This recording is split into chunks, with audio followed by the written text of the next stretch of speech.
একটা খবর সম্প্রতি গোপনে ছড়িয়ে পড়েছে গোটা সামরিক দুনিয়ায়। প্রথমে কেউ বিশ্বাস করতে পারেনি, কিন্তু যখন স্যাটেলাইটে ধরা পড়ে এক আজব জাহাজ, অদ্ভুত ডিজাইন, রাডারে পায় অদৃশ্য যেন এলিয়েনদের কোনো যান, তখনই সব দেশে গায়ে কাঁটা দিয়ে ওঠে। কি বানালো চীন, কবে বানালো, আর কেন এতটা গোপনে বানালো? এই জাহাজটা কোনো সাধারণ যুদ্ধ জাহাজ না, এটা এমন এক ভাসমান ভূত যার অস্তিত্ব চোখে দেখা যায় কিন্তু রাডার বা সেন্সরে ধরা পড়ে না। এজন্য সমুদ্রের বুক চিরে ছুটে চলা এক নীরব ডাকক। চীন এর নাম প্রকাশ করেনি, শুধু এতটুকু জানিয়েছে এটা তাদের গোপন অস্ত্রের মাত্র একটা অংশ। বিশ্লেষকরা বলছেন এতে এমন কিছু প্রযুক্তি ব্যবহার হয়েছে যা যুদ্ধের নিয়মটাই পাল্টে দিতে পারে। এতে রয়েছে সুপার ক্যাভিটেশন সিস্টেম, যা পানির নিচে প্রথমে বুদবুদ তৈরি করে, তারপর সেই বুদবুদের মধ্য দিয়ে চলতে থাকে।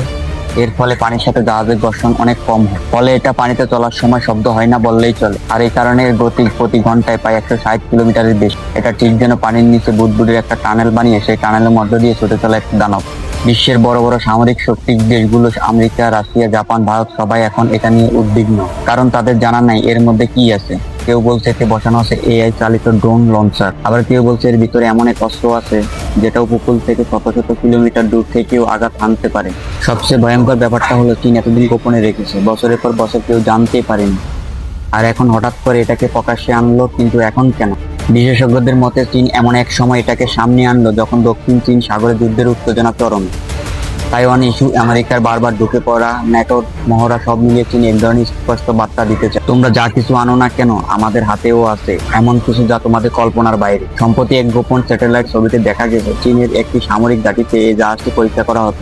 এটাকে দেখতে কোনোভাবে সাধারণ কোনো জাহাজের মতো লাগে, এমনকি ডাক ওয়েবের কিছু ভিডিও ফুটেজে দেখা গেছে। এগুলো বিশ্লেষণ করে সামরিক গবেষণা বলছেন এই জিনিসটি বাস্তবে চলতে শুরু করে দেওয়া মানে বড় কিছু হতে যাচ্ছে। এটা শুধু একটা জাহাজ না, এটা এক ধরনের ভয়, কারণ এই জাহাজ সমুদ্রে চলার সময় প্রায় 10 কিলোমিটারের ভিতরে সবকিছু স্ক্যান করতে পারে। জানলে অবাক হবেন, এটা সরাসরি স্যাটেলাইটের সাথে কানেক্টেড। পৃথিবীর কোনো দেশ এখন পর্যন্ত জানে না এটা আসলে কি করতে পারে এবং এর ভিতরে আসলে ঠিক কি কি আছে। দেখলেও যদি বোঝার কোনো উপায় নেই, কিন্তু চীন যখন এটা বের করছে তার মানে এর ভিতরে এমন কিছু অবশ্যই আছে যা আপনি আমি কল্পনা করতে পারি না। এমনকি কিছু সূত্র বলছে চীন এরকম আরো কয়েকটি মডেলের জাহাজ তৈরি করে রেখেছে, যেগুলো হবে পুরোপুরি এআই নিয়ন্ত্রিত, চালক ছাড়াই চলে। মানে এটা কখন কোথায় ঘুরে বেড়াবে তা কেউ বুঝতে পারবেন না।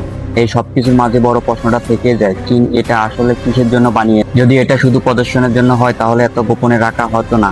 এটা স্পষ্ট চীন কিছু একটা বড় প্রস্তুতি নিচ্ছে, এবং এই জাহাজ সেই প্রস্তুতির প্রথম ঝলক। যদি একদিন হঠাৎ কোনো দেশের উপকূলে বিস্ফোরণ ঘটে এবং পরে জানা যায় জলপথে এক অদৃশ্য জাহাজ ঢুকে পড়েছিল, তাহলে অবাক হবেন না। কারণ আজ যা গুজব কাল হতে পারে বাস্তবতা, আর চীন আজ সেই গুজবকে ধীরে ধীরে বাস্তবে পরিণত করছে। বিশ্বের সামরিক গবেষকরা এখন এই নিয়ে অনেক কিছুই বলছেন। তাদের মতে ভবিষ্যতের যুদ্ধ হতে যাচ্ছে একটা ছায়ার যুদ্ধের মতো, যেখানে শত্রু থাকবে ঠিক সামনে কিন্তু আপনি তা দেখতে পারবেন না। চীনের এই জাহাজ যুদ্ধের প্রথম বাস্তব রূপ। ইতিহাসে এমন অনেক যুদ্ধের উদাহরণ আছে যেখানে একটিমাত্র অস্ত্র কিংবা একটি টেকনোলজি পুরো যুদ্ধের গতিপথ পাল্টে দিয়েছে। যেমন পারমাণবিক বোমা দ্বিতীয় বিশ্বযুদ্ধের শেষ দিকে পুরো চিত্র বদলে দিয়েছিল। আজকে এই জাহাজ হয়তো এমন এক ভবিষ্যতের আধুনিক যুদ্ধের যান। আর তাই যখন আপনি পরের বার সমুদ্রপথে কোনো রহস্যময় কিছু খবর শুনবেন, মনে রাখবেন সেটি হয়তো কোনো চীনা জাহাজ, যেটা রাডারে ধরা পড়ে না, চোখে দেখা যায় না, কিন্তু যুদ্ধক্ষেত্রের সবচেয়ে